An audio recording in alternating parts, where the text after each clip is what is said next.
ونؤمن به ونتوكل عليه ونعوذ بالله من شرور أنفسنا ومن سيئات أعمالنا من يهده الله فلا مضل له ومن يضلله فلا هادي له وأشهد أن لا إله إلا الله وحده لا شريك له وأشهد أن سيدنا ومولانا محمدا عبده ورسوله صلى الله عليه وسلم. أعوذ بالله من الشيطان الرجيم. بسم الله الرحمن الرحيم.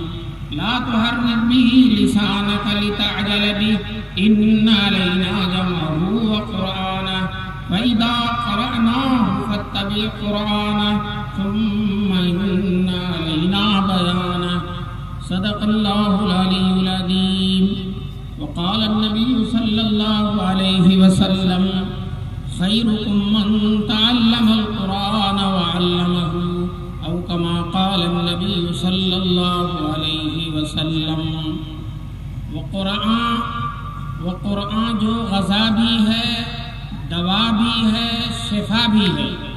وقرآن جو غذا بھی ہے، دوا بھی ہے، شفا بھی ہے، اسی سے ہوتی ہیں سرقہ منازل ہائی عرفانی.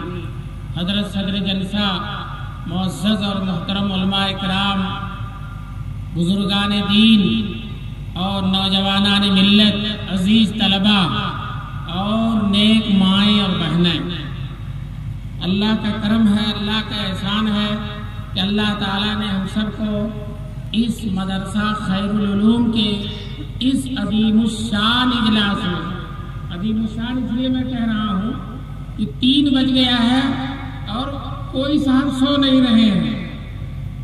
3 بج گیا اور کوئی صاحب سو نہیں رہے ہیں اور جم کے بیٹھے ہوئے ہیں اور اسٹیج بھی شاندار ہے اور سامعین بھی بہت باوقار ہیں.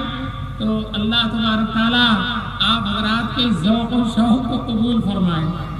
بس جو ہے اس 3 بجے تک آپ حضرات کا بیٹھنا یا آپ حضرات کی کرامت ہے.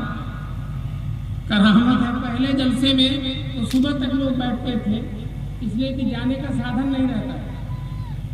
اب تو سب کے پاس جو ہے موٹر سائیکل ہے اور جو ہے اس کو اسٹارٹ کیا اور چلے گئے. لیکن اس کے باوجود بھی آپ حضرات اتنی بڑی تعداد میں بیٹھے ہیں، یہ مدرسے اور جلسے کی مقبولیت کی دلیل ہے. ماشاء اللہ 23 بچے قرآن کریم کے حافظ ہوئے. 23 بچے قرآن کریم کے حافظ ہوئے. اس دور میں اللہ تبارک تعالیٰ مدرسے کی خدمات کو قبول فرمائے. بہت بڑی خدمت ہے. اگر پورے اس بستی کے لوگ کئی لاکھ نہیں کئی کروڑ مدرسے کو رقم دے دیں اور مدرسہ ایک حافظ بھی بنا کر لیتے تو سودا سستا. قرآن کا کوئی بدل نہیں ہے، اس کی کوئی قیمت نہیں ہے. ماشاء اللہ 23 بچوں کو آپ کے سامنے ان کے سینے میں قرآن بھر کر، قرآن سے ان کے سینے کو منور کر کے مدرسہ خیر العلوم نے قوم کے سامنے پیش کر دیا. میں ایک مدرسے میں گیا تھا، چھپروں کا مدرسہ تھا اور 4 بچے حافظ ہوئے تھے. محتمیم صاحب اتنا خوش تھے پھولے نہیں سما رہے تھے. کبھی ادھر گھوم رہے ہیں، کبھی ادھر گھوم رہے ہیں. جب رپورٹ سنانے کا وقت ہوا تو چھپروں کی طرف اشارہ کر کے کہا، دیکھو ان چھپروں نے 4 بادشاہ پیدا کیے. میں سچ کہتا ہوں کوئی بادشاہ حافظ قرآن کا مقابلہ نہیں کر سکتا. بادشاہ آج ہے کل نہیں رہے گا. کوئی بڑے سے بڑا بادشاہ آج ہے کل نہیں رہے گا انشاءاللہ. اور یہ آج بھی حافظ ہیں، کل بھی رہیں گے، قبر میں بھی رہیں گے اور میدان محشر میں بھی رہیں گے. سبحان اللہ. اور ان کو بادشاہ پا سکتا ہے. بادشاہ سفارش کرے گا کہ حافظ صاحب اگر وہ مسلمان ہے تو حافظ صاحب میری بھی سفارش کر دو. میدان محشر میں 10 آدمیوں کی حافظ قرآن سفارش کرے گا، 10 آدمیوں کی. اور دوستوں حافظوں کا تو 10 کا کوٹا ہے اور علماء کا کوٹا نہیں ہے. کتنے لوگوں کی سفارش کریں گے؟ اس لیے میں ان سب حافظوں سے جو حافظ ہو گئے ان سے درخواست کرتا ہوں کہ عالم بننے کی بھی کوشش کریں گے. ایک روایت ہے طبرانی کی، میدان محشر میں یجاء بالعالم والعابد یوم القیامہ، عالم کو لایا جائے گا اور عابد کو لایا جائے گا قیامت میں اللہ کے سامنے، اللہ کے دربار میں پیش کیا جائے گا۔ عالم، عابد کس کو کہتے ہیں؟ عابد اس کو جو داڑھی رکھتا ہے، دیندار ہے، نماز پڑھتا ہے، جماعت میں جاتا ہے، چلے لگاتا ہے، دین کے کام کرتا ہے، جھوٹ نہیں بولتا، سچ بولتا ہے، وہ عابد ہے۔ لیکن وہ قرآن و حدیث کو عربی میں نہیں سمجھتا، قرآن و حدیث کو عربی میں نہیں سمجھتا، اس کو عابد کہتے ہیں۔ اور عالم کس کو کہتے ہیں؟